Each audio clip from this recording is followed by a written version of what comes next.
कि जहाज़ों को जो डुबा दे उसे तूफान कहते हैं, तूफानों से जो टक्कर ले उसे इंसान कहते हैं। वो कौन सा आपदा है जो आ नहीं सकता, तेरा जी न चाहे तो क्या हो नहीं सकता। एक छोटा सा चींटा पहाड़ों पर घर करे, इंसान के अपने ख्वाबों को मुकम्मल ना करे। जय हिंद, नमस्कार साथियों, स्वागत करता हूं आपके अपने YouTube channel Ram Nagina study world में। प्यारे साथियों, आज हम क्लास 10th मैथमेटिक्स का पहला चैप्टर पढ़ेंगे जिसका नाम है वास्तविक संख्या, जिसको अंग्रेजी में कहते हैं रियल नंबर। इससे पहले हम संख्याओं के बारे में पढ़ चुके हैं कि संख्याएं कितनी प्रकार की होती हैं, उनका डिफिनीशन और उनका एग्जाम्पल हमने बहुत ही डीपली पढ़ लिया है। तो इस चैप्टर को हमको पढ़ने में कहीं कोई दिक्कत नहीं होगा, जैसा कि आपको मैंने पिछले वीडियो में बताया था। इस चैप्टर का नाम ही है वास्तविक संख्या, मतलब रियल नंबर। तो वास्तविक संख्या किसे कहते हैं बच्चों, आप कमेंट करेंगे वास्तविक संख्या किसे कहते हैं। जो हमारा ये पहला चैप्टर है वास्तविक संख्या, इसमें 4 प्रश्नावली हैं, उसको मैं बता रहा हूँ और कौन कौन सा प्रश्नावली कट गया है उसे भी बता रहा हूँ। जैसे 1.1 है, 1.1 है क्या है, यूक्लिड विभाजन एल्गोरिथम तथा प्रमेय। वहीं पे 1.2 है जिसमें क्या है, अभाज्य गुणनखंड विधि द्वारा, अभाज्य गुणनखंड द्वारा एलसीएम तथा एचसीएफ। एलसीएम एचसीएफ आप छोटी कक्षाओं में पढ़े हैं, लेकिन हम एलसीएम तथा एचसीएफ कैसे निकालेंगे, अभाज्य गुणनखंड विधि द्वारा। 1.3 में क्या है कि अपरिमेय संख्याओं को सिद्ध करना है हमको। अपरिमेय संख्याओं को सिद्ध करना, अपरिमेय संख्याओं को हम सिद्ध करेंगे। वहीं पे 1.4 में हम दशमलव प्रसार सीखेंगे। दशमलव प्रसार। जितने भी हिंदी मीडियम के बोर्ड हैं, UP board, Rajasthan board, MP board, उसमें यूक्लिड विभाजन एल्गोरिथम और दशमलव प्रसार ये कट गया है। इस बार नया जो सिलेबस है 2025-26 का, इन दोनों प्रश्नावली को काट दिया है। हमको क्या केवल पढ़ना है, अभाज्य गुणनखंड द्वारा एलसीएम एचसीएफ और अपरिमेय संख्याओं को सिद्ध करना। केवल बिहार बोर्ड में ये दोनों बचा है, ये दोनों बिहार बोर्ड में बचा है। बाकी जितने भी हिंदी माध्यम के बोर्ड है उसमें इन दोनों प्रश्नावलियों को काट दिया है। तो सबसे पहले हम अभाज्य गुणनखंड विधि द्वारा एलसीएम एचसीएफ निकालना ज्ञात करेंगे, फिर हम अपरिमेय संख्याओं को सिद्ध करना सीखेंगे, जो कि बहुत ही सरल, मतलब बेहद सरल है, बहुत आसान है। उसके बाद यदि आप बिहार बोर्ड से हैं तो आप कमेंट करिएगा, तो इन दोनों का मर्ज करके हम एक वीडियो बना देंगे और इसका एक्सरसाइज भी करा देंगे। काफ़ी आसान है, ये पहला चैप्टर वास्तविक संख्या है। तो वास्तविक संख्याओं के बारे में आप जानते ही हैं कि जैसे संख्या 2 प्रकार की थी, क्या डीपली जाना कि काल्पनिक संख्या, वास्तविक संख्या। कोई भी संख्या अंडर रूट में हो और ऋणात्मक हो, कोई भी संख्या अंडर रूट में हो और ऋणात्मक हो तो उसे काल्पनिक संख्या कहते हैं। और इस प्रकार की कोई भी संख्या हो, इस रूप का कोई भी संख्या हो, इसको छोड़कर दुनिया में जितनी भी संख्याएं हैं उसको हम वास्तविक संख्या कहते हैं, उसको हम वास्तविक संख्या कहते हैं। या हम कह सकते हैं कि अपरिमेय तथा परिमेय संख्याओं, अपरिमेय तथा परिमेय तथा अपरिमेय संख्याओं को ही हम क्या कहते हैं, वास्तविक संख्या कहते हैं। तो हम सबसे पहले 1.2, जो अब की नया किताब आप इस सत्र में खरीदेंगे तो उसमें 1.1 दिया होगा, क्या, अभाज्य गुणनखंड विधि द्वारा एलसीएम तथा एचसीएफ ज्ञात करना। तो सबसे पहले इस जो हमारा प्रश्नावली है इसका एक बार स्क्रीनशॉट ले लेंगे। डस्टर कहाँ है भाई, यहाँ पे है डस्टर, ठीक है। और फिर हम इसको मिटका देते हैं। इस सत्र का हमारा जो 1.1 है उसका नाम क्या है कि अभाज्य गुणनखंड विधि द्वारा एलसीएम तथा एचसीएफ ज्ञात करना। तो हम 1.1 लिख सकते हैं, क्या,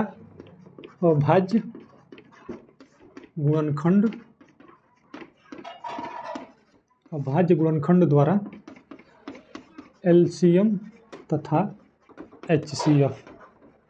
इसको हम पढ़ने से पहले थोड़ा सा बेसिक चीज़ों को समझ लेते हैं कि अंकगणित का एक आधारभूत प्रमेय होता है। अंकगणित का एक क्या होता है, आधारभूत प्रमेय। क्या होता है, अंकगणित का आधारभूत प्रमेय। यदि 1-2 नंबर में पूछ दिया कि अंकगणित का आधारभूत प्रमेय क्या होता है, तो आप क्या लिखेंगे कि किसी भी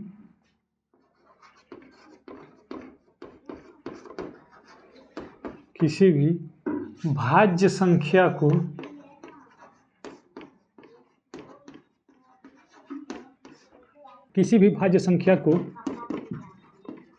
अभाज्य संख्या की गुणनफल के रूप में लिखना ही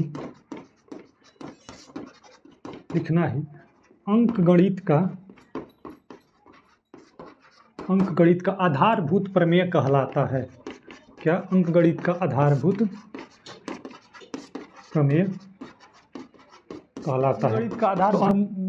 अंकगणित का आधारभूत प्रमेय क्या है? किसी भी भाज्य संख्या को अभाज्य संख्या के गुणनफल में लिखना ही अंकगणित का आधारभूत प्रमेय कहलाता है। इसका कैसे हम फार्मूला एक तरह से लिख सकते हैं, भाज्य संख्या बराबर अभाज्य संख्या गुणे अभाज्य संख्या गुणे फिर से वही। किसी भी भाज्य संख्या को अभाज्य संख्या के गुणनफल में लिखना ही अंकगणित का आधारभूत प्रमेय कहलाता है। लेकिन एक डाउट, भाज्य संख्या किसे कहते हैं और अभाज्य संख्या किसे कहते हैं? तो देखिए बताते हैं भाज्य संख्या किसे कहते हैं। देखिए कोई भी ऐसा संख्या हो जिसका केवल 2 गुणनखंड हो, उसे भाज्य संख्या कहते हैं। कहने का मतलब क्या? जैसे एक संख्या है 5, ये कौन से संख्या से पूर्ण रूप से कट जाएगा? कौन से संख्या से? तो 1 से कटेगा और 5 से कटेगा। 1 और 5 के अलावा दुनिया में कोई ऐसी संख्या नहीं है जिससे ये कट जाए। वहीं पे 4 है, वो 1 से भी कट जाएगा, 2 से भी कट जाएगा और 4 से भी कट जाएगा। 1 से 4 बार में कटेगा, 2 से 2 बार में कटेगा और 4 से 1 बार में कटेगा। मानिए 7 है, 7 किससे कटेगा? तो 7 1 से कटेगा और 7 से कटेगा। दुनिया में कोई भी ऐसा संख्या हो जिसका केवल 2 ही गुणनखंड हो, उसको क्या कहते हैं? उसको कहते हैं अभाज्य संख्या। तो सबसे छोटा अभाज्य संख्या क्या है? 2 है। 2 किससे कटेगा? 1 से कटेगा और 2 से कटेगा। वहीं पे 3 है, 3 भी 1 से कटेगा, 2 से कटेगा। 4 है तो 1 से भी कटेगा, 2 से भी कटेगा, 4 से, तो ये भाज्य संख्या। 5 है, ये भी अभाज्य संख्या। 6 है तो 1 से कटेगा, 2 3 6, 3 दूनी 6 और 4 5 नहीं 6 से कटेगा। ये चार ऐसा अंक है जिसे ये 6 कट रहा है। तो क्या 6 का देखिए गुणनखंड कितने हैं? 1 2 3 4। 4 के कितने गुणनखंड है? 1 2 3। 5 के 1 के 2 ये गो, 2 का 2 ये गो, 3 का 2 ये गो, 7 का 2 ये गो। जैसे अभाज्य संख्या क्या है? 2 है, 3 है, 5 है, 7 है, फिर क्या है? 11 है, फिर 13 है, फिर 17 है, फिर क्या है? 19 है, फिर 23 है। ऐसे करके अनंत है अभाज्य संख्या। तो इन सब को यदि हम काटेंगे तो ये स्वयं से कटेंगे, या तो 1 से कटेंगे या तो स्वयं से कटेंगे। इसीलिए इनको क्या कहते हैं हम? अभाज्य संख्या। तो किसी भी भाज्य संख्या को अभाज्य संख्या के गुणनफल में लिखना ही अंकगणित का आधारभूत प्रमेय कहलाता है। यहाँ तक कोई दिक्कत नहीं। तो मारेंगे एक स्क्रीनशॉट, ठीक है? फिर हम अभाज्य गुणनखंड विधि द्वारा एलसीएम निकालना सीखेंगे, ठीक है?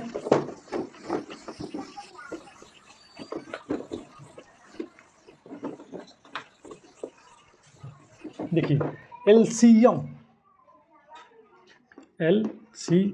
और एचसीएफ, इसका होता है लोवेस्ट कॉमन फैक्टर और इसका क्या होता है?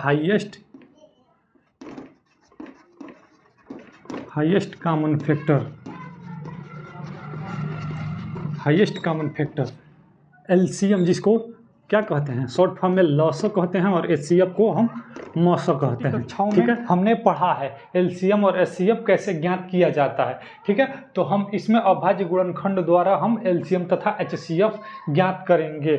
जैसे दो संख्या है, किसी भी संख्या का ये नहीं कि दे दिया संख्या 105, 102, चाहे 95, 85 या 70 या 10, 20 कोई भी, और ऐसे नहीं पूछेगा कि 70 संख्या 70 का एलसीएम बताइए, संख्या 72 का एचसीएफ बताइए, संख्या 10 का, ऐसा नहीं, दो संख्या देगा और उसका पूछेगा एलसीएम एचसीएफ बताइए। तो कैसे ज्ञात करेंगे हम, कैसे ज्ञात करेंगे, जैसे दे दिया 10 और 15 का एलसीएम तथा एचसीएफ ज्ञात करेंगे। तो सबसे पहले 10 का गुणनखंड करेंगे, फिर 15 का गुणनखंड करेंगे। तो 10 को हम गुणनखंड करेंगे, ऐसा किए हैं ना आप छोटे क्लास में। सबसे पहले सबसे छोटी संख्या, सबसे मतलब 2 से शुरू करेंगे। सबसे पहले इसको 2 से काटेंगे, फिर हमने क्या कहा था कि अभाज्य गुणनखंड विधि द्वारा सबसे छोटी संख्या अभाज्य संख्या कौन सी है, 2 है, 3 है, 5 है, 7 है। पहले 2 से काटेंगे, कट गया, फिर नहीं कट रहा है तो 3 से प्रयास करेंगे, फिर 5 से, फिर 7 से, फिर ऐसे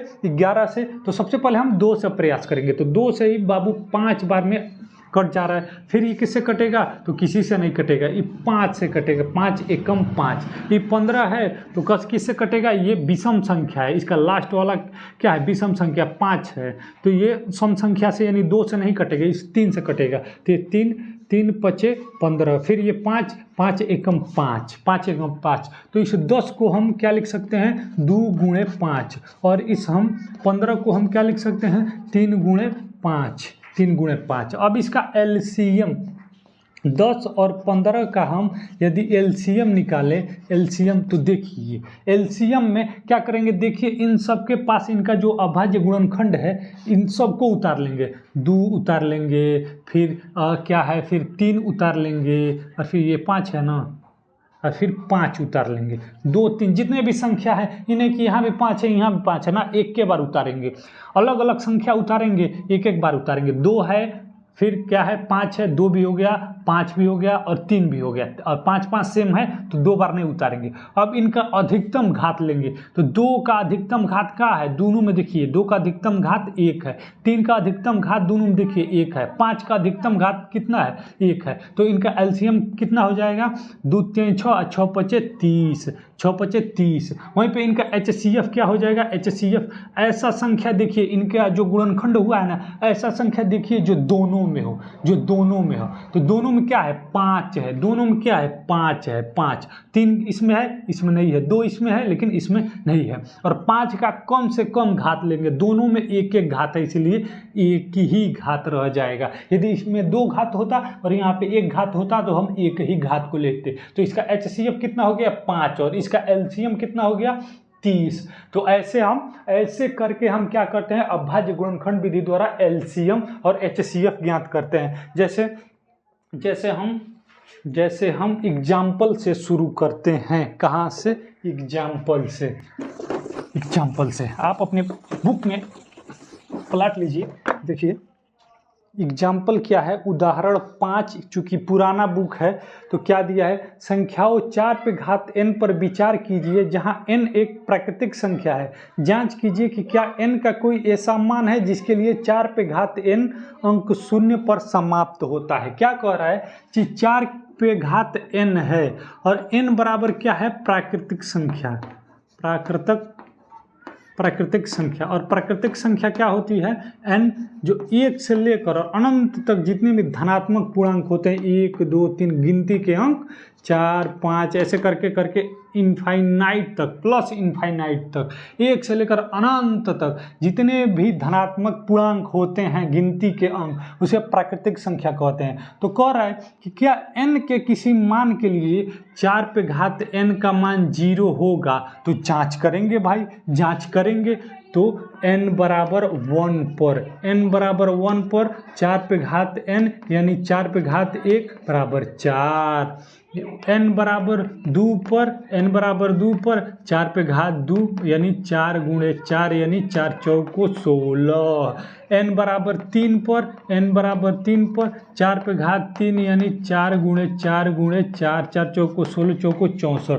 तो देख रहे हैं कि n का हम कोई भी मान ले रहे हैं तो 4 पे घात n का मान शून्य नहीं हो रहा है। तो हमारा क्वेश्चन क्या कह रहा है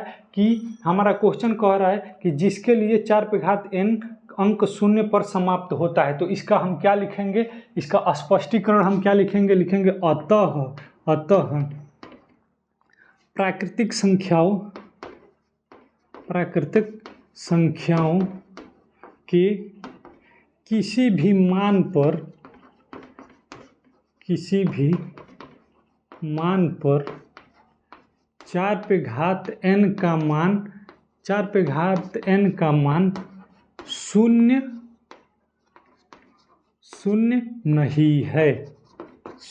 नहीं है। ये एग्जाम्पल नंबर हमारा नया किताब होगा तो 1 होगा, अब पुराना है तो 5 दिया है, तो इसका एक बार स्क्रीनशॉट ले लेंगे साथियों। फिर हम अगले क्वेश्चन की तरफ चलते हैं। अगला क्वेश्चन क्या कह रहा है हमारा, अगला क्वेश्चन कह रहा है,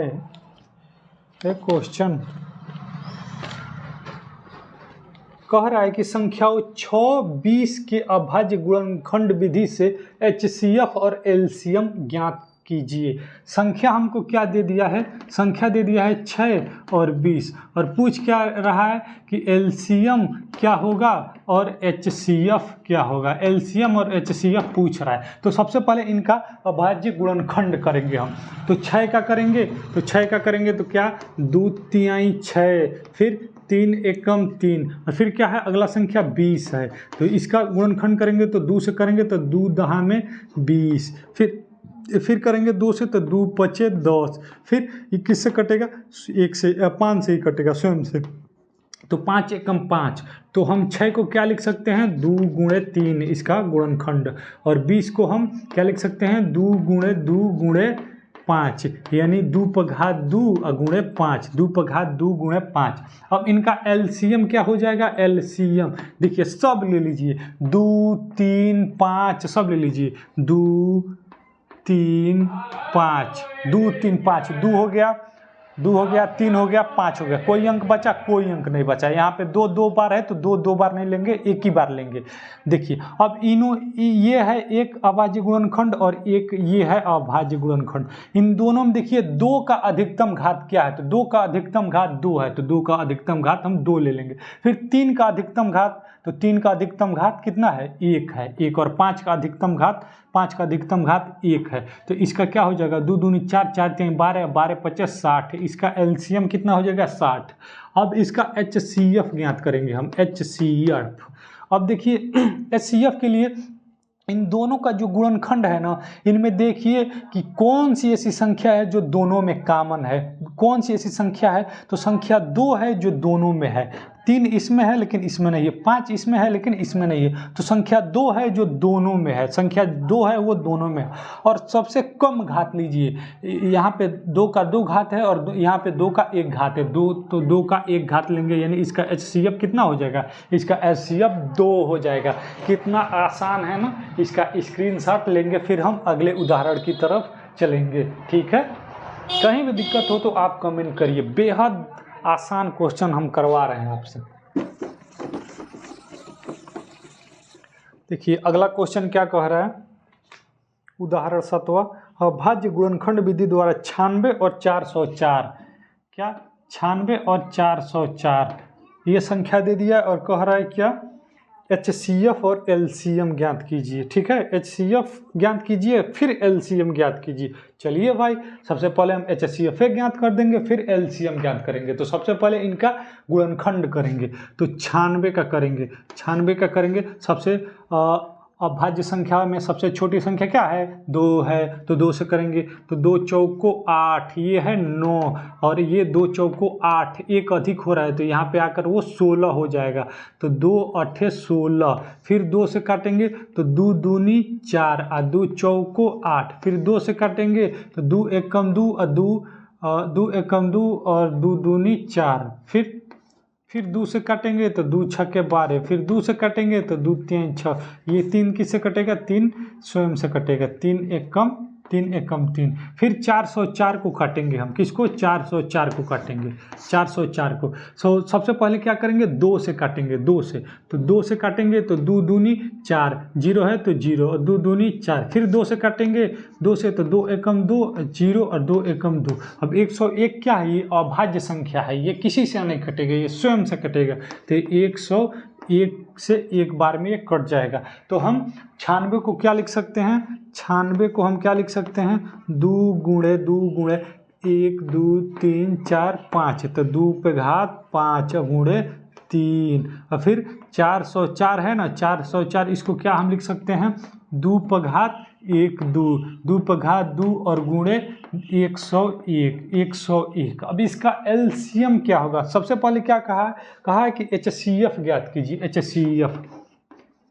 तो HCF में देखिए वह संख्या देखिए जो दोनों में कॉमन हो, तो संख्या 2 दोनों में कॉमन है, तो संख्या 2 हमने ले लिया। फिर इन दोनों में देखिए सबसे कम घात किसका है? तो यहाँ पे घात 5 है और यहाँ पे घात 2 है, तो 2 पे घात 2, तो इसका HCF कितना आ जाएगा? 4। इसका HCF कितना आ जाएगा? 4। और इसके बाद कह रहा है HCF ज्ञात करने के बाद LCM ज्ञात कीजिए, LCM।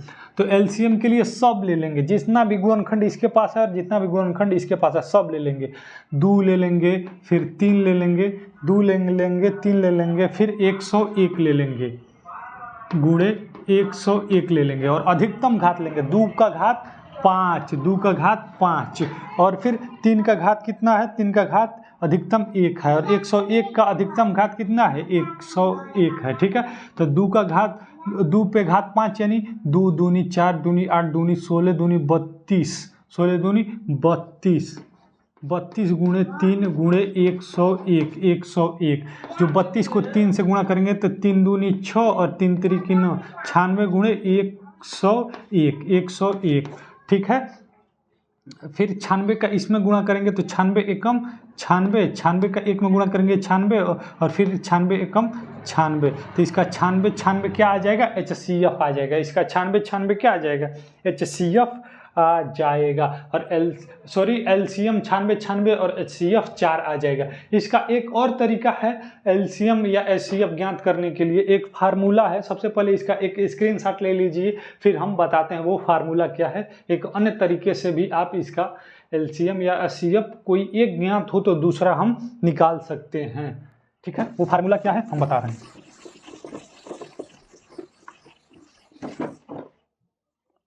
देखिए वो फार्मूला है कि दो संख्याओं का गुणनफल बराबर होता है उन संख्याओं का LCM गुणे HCF। ये एक फार्मूला होता है, दो संख्याओं का गुणनफल बराबर LCM गुणे HCF। जैसे हमारा पहला क्वेश्चन क्या था, ये इससे पहले वाला 96 और 404। तो पहली संख्या 96 था, दूसरी संख्या किसी को भी पहली किसी को भी दूसरी संख्या हम मान सकते हैं। तो 96 और 404, ठीक है।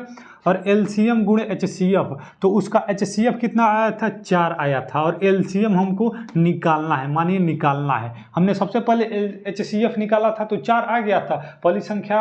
ये जो फार्मूला क्या कह रहा है, दो संख्याओं का गुणनफल बराबर उन संख्याओं का LCM गुणे HCF। तो उन दो संख्या ये है 96 और 404, तो 96 और 404 का गुणनफल और उन दोनों संख्याओं का LCM और HCF का गुणनफल के बराबर होता है। तो हमने HCF कितना निकाला था? 4। यदि ये इसके नीचे चला आए तो 96 गुणे 404 और बटा 4 बराबर LCM ऐसे निकल जाएगा। जब इसको आप काटेंगे तो 96 96 आएगा, LCM कितना आएगा? 96 96 आएगा, ठीक है। 96 96 आएगा, आप काट कर देख सकते हैं, ठीक है। एक ये फार्मूला होता है कि दो संख्या यदि हो उनका LCM दे दिया, HCF पूछ रहा है, या HCF दे दिया LCM पूछ रहा है, तो इस विधि से आप लगा सकते हैं कि दो संख्याओं का गुणनफल बराबर उन संख्याओं का LCM गुणे HCF। ये हमने सीख लिया। चलिए अगला उदाहरण देखते हैं और फिर एक्सरसाइज करते हैं। अगला उदाहरण क्या है? अगला उदाहरण है कि 6, 72 और 120 क्या 6, 72 और 120। 6, 72 और 120 का अभाज्य गुणनखंड विधि द्वारा HCF और LCM ज्ञात कीजिए। चलिए भाई ज्ञात करते हैं 6, 72 और 120 का। तो सबसे पहले 6 का गुणनखंड करेंगे। सबसे पहले 6 का हम गुणनखंड करेंगे। तो 2 तिहाई 6 और 3 एकम 3। तो 6 को हम क्या लिख सकते हैं, 2 गुणा 3। ठीक, फिर है 72। इसको काटेंगे तो 2 से 2 तिहाई 6, 2 तिहाई 6, ये 7 है, एक हासिल गया, यहाँ पे 12 बना दिया। तो 2 छके 12, फिर 2 से काटेंगे तो 2 दूनी 4 और ये 16, 2 अट्ठे 16। फिर 2 से काटेंगे तो 2 एकम 2 और 2 चौको 8। फिर 2 से काटेंगे तो 2 सत्ते 14, फिर 7 एकम 7। तो इसको हम क्या लिख सकते हैं, 72 को हम क्या लिख सकते हैं, 72 को हम लिख सकते हैं 1 2 3 4, 2 पर घात 4, 2 पर घात 4 गुणे 7, 2 पर घात 4 गुणे 7, 2 पर घात 4 गुणे 7, 1 2 3 4, 2 पर घात 4 गुणे 7। फिर 120 का हम गुणनखंड करेंगे। 120 का 120 का गुणनखंड 2 से ये कटेगा 60 बार में, 60, 2 छक्के 12। फिर 2 से काटेंगे तो 30 बार में, 30 दूनी 60। फिर 2 से काटेंगे तो 15 बार में। फिर 3 से काटेंगे तो 3 पचे 15। फिर 5 से काटेंगे तो 5 एकम 5। तो 120 को हम क्या लिख सकते हैं, 120 को हम लिख सकते हैं 2 पे घात 1 2 3, 2 पर घात 3 गुणे 3 गुणे 5, 3 गुणे 5। अब देखिए सबका अभाज्य गुणनखंड हमने कर दिया। इसका 6 का 2 गुणे 3, इसका 72 का 2 पर घात 4 गुणे 7 और 120 का 2 पर घात 3 गुणे 5। देखिए अब इनका HCF क्या होगा। सबसे पहले HCF निकालेंगे। तो HCF इनमें देखिए वह संख्या जो सब में कॉमन हो, तो देखिए 2 है, 2 यहाँ पे भी है, 2 यहाँ पे भी है, 2 ले लेंगे। फिर देखेंगे 3 यहाँ पे है, यहाँ पे नहीं है, यहाँ पे है, नहीं लेना, सब जगह होना चाहिए। 7 यहाँ पे है, यहाँ पे नहीं है। 5 यहाँ पे है लेकिन यहाँ पे नहीं है, ना यहाँ पे। और 2 है, इसका न्यूनतम घात देखेंगे। इस यहाँ पे 2 का 3 घात है, यहाँ पे 2 का 4 घात है, तो यहाँ पे 2 का 1 घात है। तो इसका HCF 2 का 1 न्यूनतम घात लेंगे, तो इसीलिए इसका HCF 2 हो जाएगा। अब LCF जो है, जो दिख रहा है सब ले लीजिए। 2 गुणते 3, 2 गुणते 3 और फिर क्या है 2 3, फिर 5 है और फिर 7 है। यही ना 4 संख्या है, 3 5 2 3 5, 2 3 5 और 7, बस यही है। अब अधिकतम घात लीजिए। 2 पे अधिकतम घात कितना है, तीनों में देखिए। 2 का अधिकतम घात 4, 3 का अधिकतम घात 1, 5 का अधिकतम घात 1, 7 का अधिकतम घात 7 का अधिकतम घात 1, 7 का अधिकतम घात 1। तो 2 पे घात 4 यानी 2 दूनी 4 दूनी 8 दूनी 16, 16 गुणे 3 गुणे 5 गुणे 7। अब ये जो आप कैलकुलेट करेंगे वही इसका LCM हो जाएगा। तो कितना आसान है, 2 दे दिया तो दोनों में देखेंगे, 3 दे दिया तो तीनों का गुणनखंड करेंगे। HCF के लिए देखेंगे वह संख्या जो दो सब में कॉमन हो, वह संख्या जो सब में कॉमन हो और उसका न्यूनतम घात। LCM के लिए जो है सब मटेरियल उठा लिए और सबसे अधिक जो घात है वो सब ले लिए, तो हमारा LCM निकल गया। ठीक है, अब हमारा एग्जाम्पल खत्म हुआ। हम अब एक्सरसाइज की तरफ चलेंगे। इसका स्क्रीनशॉट लेना चाहें तो ले सकते हैं।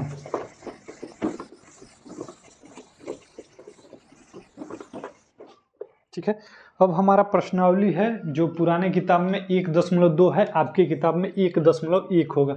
क्या कह रहा है, पहला कि निम्नलिखित संख्याओं को अभाज्य गुणनखंडों के रूप में व्यक्त कीजिए। वही जो हमने ये किया था इसी के रूप में, जैसे 120 है इसी को इस फॉर्म में कर दीजिए, नहीं दिख रहा होगा। कह रहा है कि निम्नलिखित संख्याओं को अभाज्य गुणनफल के रूप में व्यक्त कीजिए। जैसे पहला क्वेश्चन है, कह रहा है 140, इसको अभाज्य गुणनखंड के रूप में व्यक्त कीजिए। कितना आसान है, 140 है, इसका अभाज्य गुणनखंड कर दीजिए। 2 से काटेंगे तो 2 सत्ते 14, 0। 2 से फिर काटेंगे तो 2 तिहाई 6 और 1 बचा यहाँ पे 10, 2 पचे 10। फिर किससे काटेंगे, 3 से कटेगा, 3 नहीं कटेगा। फिर 5 से कटेगा, 5 सत्ते 35, फिर 7 एकम 7, 7 एकम 7। तो 140 को हम क्या लिख सकते हैं बच्चा, 2 पे घात 2, 2 पे घात 2 गुणे 5 गुणे 7, यही तो है। ये सब क्या है? सब अभाज्य संख्या, सब अभाज्य संख्या है। तो इस संख्या को हमने अभाज्य संख्या के गुणनफल के रूप में व्यक्त कर दिया। ठीक है, अभाज्य संख्या के रूप में हमने व्यक्त कर दिया। फिर अगला है, दूसरा है 156। दूसरा क्या है? 156। तो 156 का हम गुणनखंड कर देंगे तो 2 से काटेंगे, 2 से काटेंगे तो 2 सते 14 और 1 बचा 15 16, तो 2 8 16। फिर 2 से काटेंगे तो 2 3 6 7, ये 18, तो 2 9 18। फिर 3 से काटेंगे, 2 से नहीं कटेगा, ये विषम संख्या, लास्ट वाला विषम संख्या आ गया। तो फिर हम इसको किससे काटेंगे? 3 से काटेंगे। तो 3 एकम 3 और ये 9 3 तिरिकी 9, 13 किससे कटेगा? तो 13 स्वयं से कटेगा। तो इस 156 को हम क्या लिख सकते हैं? 156 को हम लिख सकते हैं 2 पे घात 2, 2 पे घात 2 गुणे 3 गुणे 13। तो ये हमारा इस रूप में आ गया जो क्वेश्चन कर रहा है, अभाज्य गुणनखंडों के गुणनफल के रूप में। फिर क्या है? 3825। तीसरा क्वेश्चन क्या है? तीसरा क्वेश्चन है 3825। तो इसका 3825 का हम गुणनखंड करेंगे। ये लास्ट संख्या क्या है? सम है कि विषम है? विषम है। तो 2 से नहीं कटेगा, 3 से प्रयास करते हैं। तो 3 एकम 3, 3 दूनी 6 8 है, 2 बचा 22 हो गया, 3 सते 21, 1 बचा ये 15 हो गया, तो 3 5 15 कट गया। फिर 3 से 3 चौको 12, 3 चौको 12, फिर 3 दूनी 6 7 है, यहाँ 15, तो 3 5 15। फिर 3 से काटेंगे तो 3 एकम 3, ये 4 है तो 12, 3 चौको 12 नहीं कटेगा, 3 से नहीं कटेगा।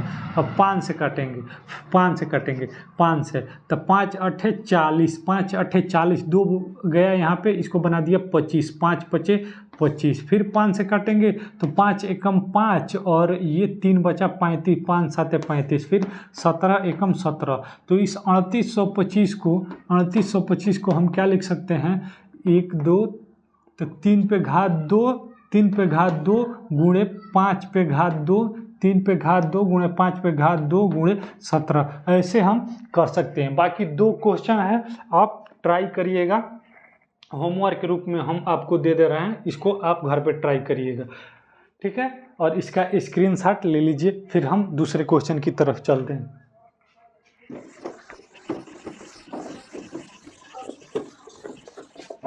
दूसरा क्वेश्चन क्या कह रहा है कि पूर्णांकों के निम्नलिखित युग्मों के HCF और LCM ज्ञात कीजिए तथा इसकी जांच कीजिए कि क्या 2 संख्याओं का गुणनफल बराबर HCF गुणे LCM, जो हमने आपको फार्मूला बताया था वही कह रहा है, जांच कीजिए। 26 और पहला क्वेश्चन है 26 और 91। पहला क्वेश्चन क्या है?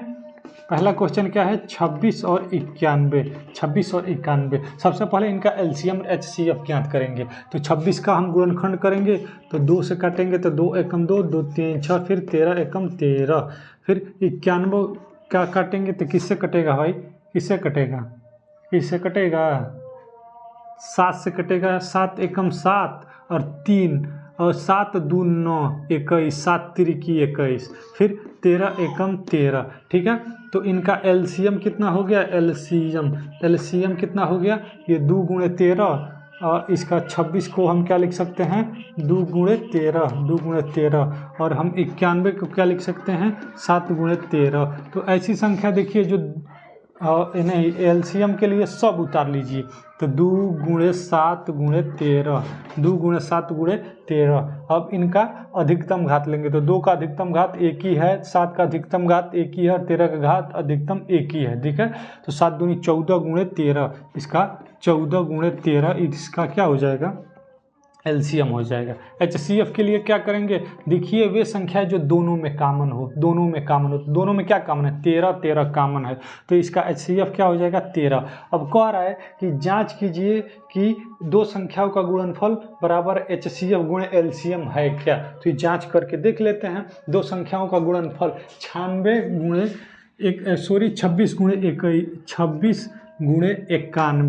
26 गुणे 91, इसका हम गुणा करेंगे।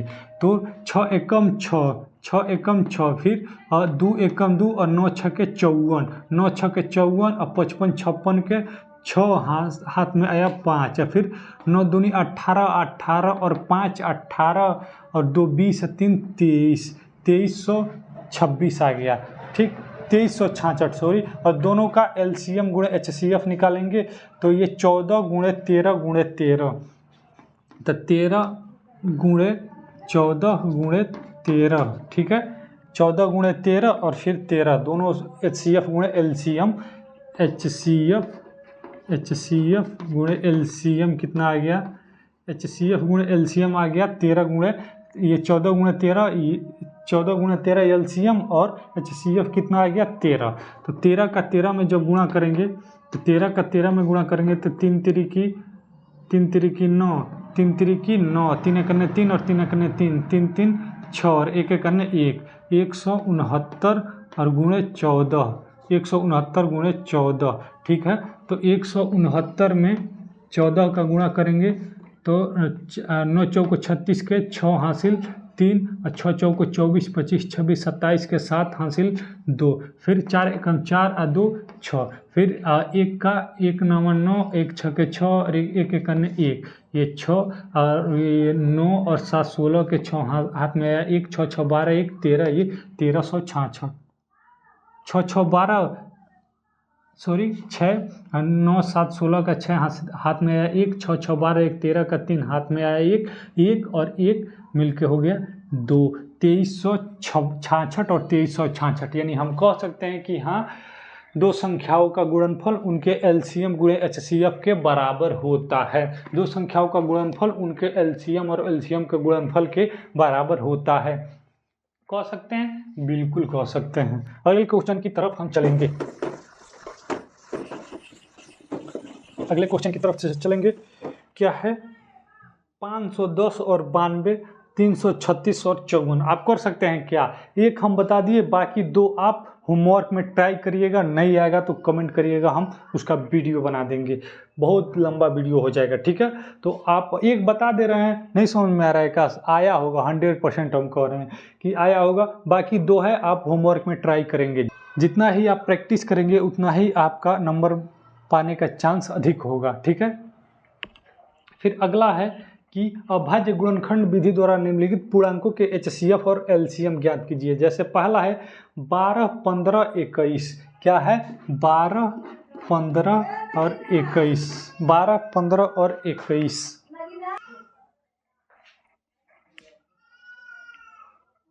हमारा क्वेश्चन क्या है 12 15 और 21 का, हमारा क्वेश्चन है 12 15 और 21 का अभाज्य गुणनखंड विधि द्वारा HCF और LCM ज्ञात करना है।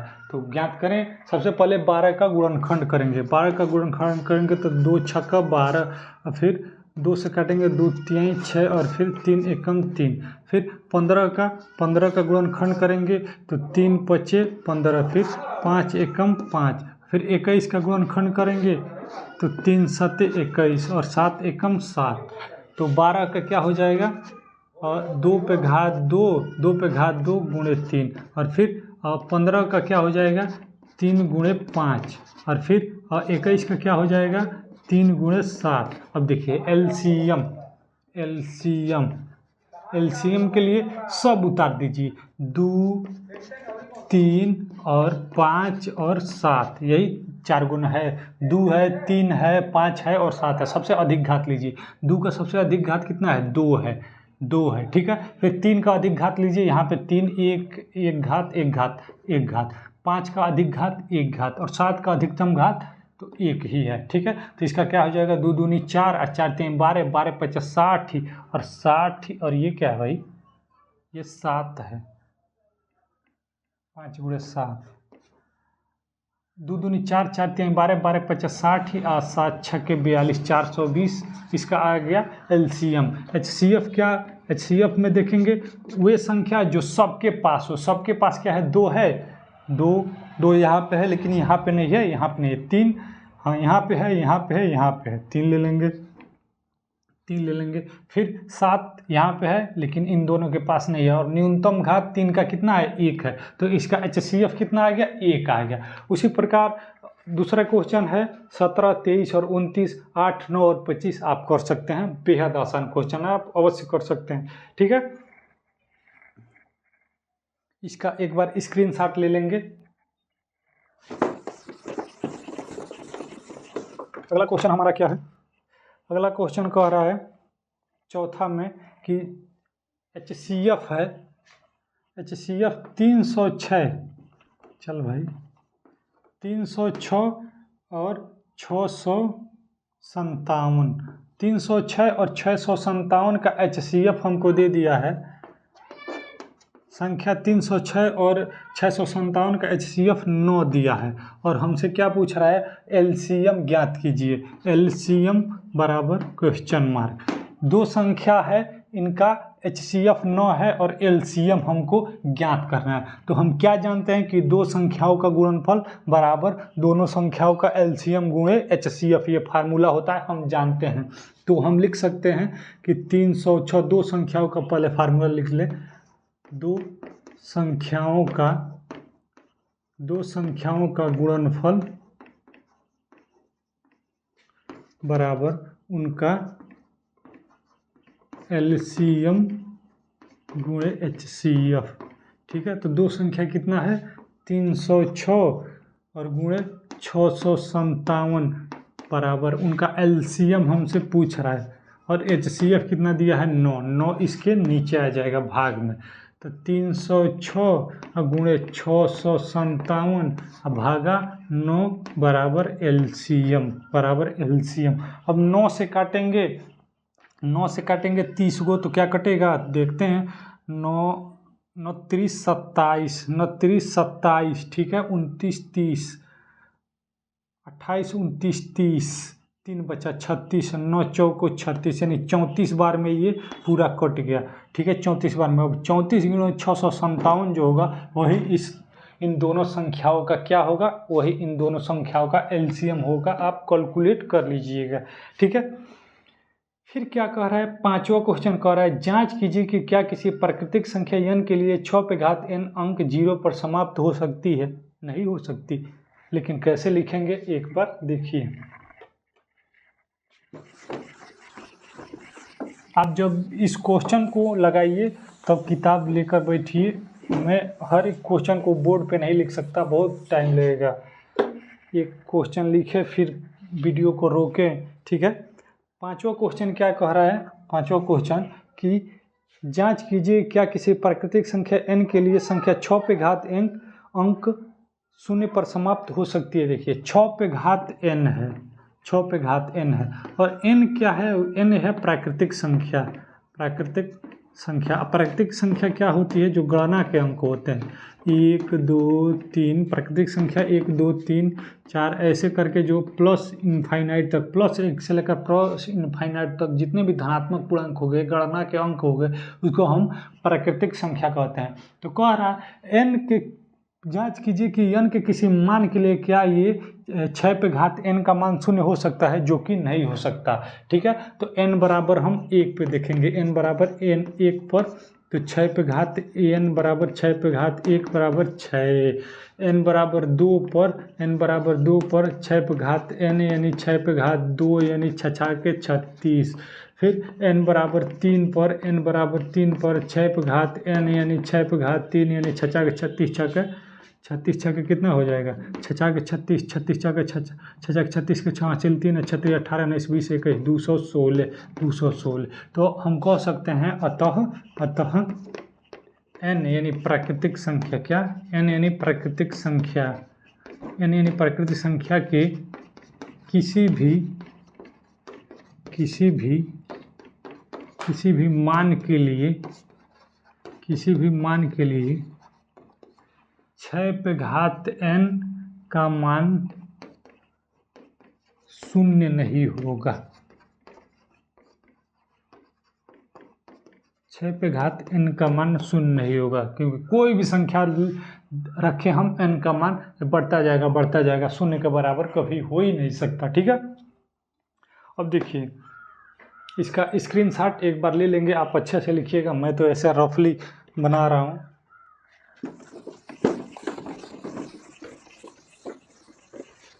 छठा क्वेश्चन क्या कह रहा है?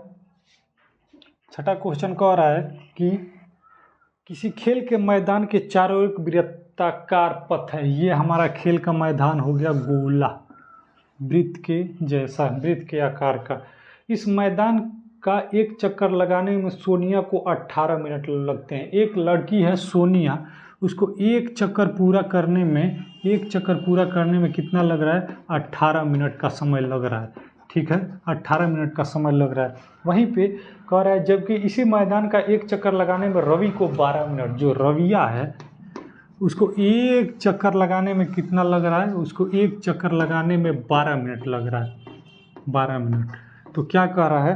तो कह रहा है कि मान लीजिए वे दोनों एक ही स्थान से और एक ही समय पे चलना प्रारंभ करते हैं। मान लीजिए एक ये स्थान है, इन्हीं स्थान से एक ही समय पे वे चलना प्रारंभ करते हैं। ठीक है, और एक ही दिशा में चलते हैं। कितने समय बाद वे प्रारंभिक स्थान पे मिलेंगे? देखिए, कहने का मतलब क्या कर रहा है कि एक सोनिया नाम की लड़की है जो वृत्ताकार मार्ग पर एक चक्कर लगा रही है, तो उसको 18 मिनट लग रहा है। वहीं पे एक रवि नाम का लड़का है जिसको एक चक्कर मारने में उसको 12 मिनट का समय लग रहा है, और वे एक ही दिशा में एक ही स्थान से एक ही समय पर चलना प्रारंभ करते हैं। तो कौन सा ऐसा टाइम आएगा जब वे इस स्थान पे पुनः एक बार मिलेंगे?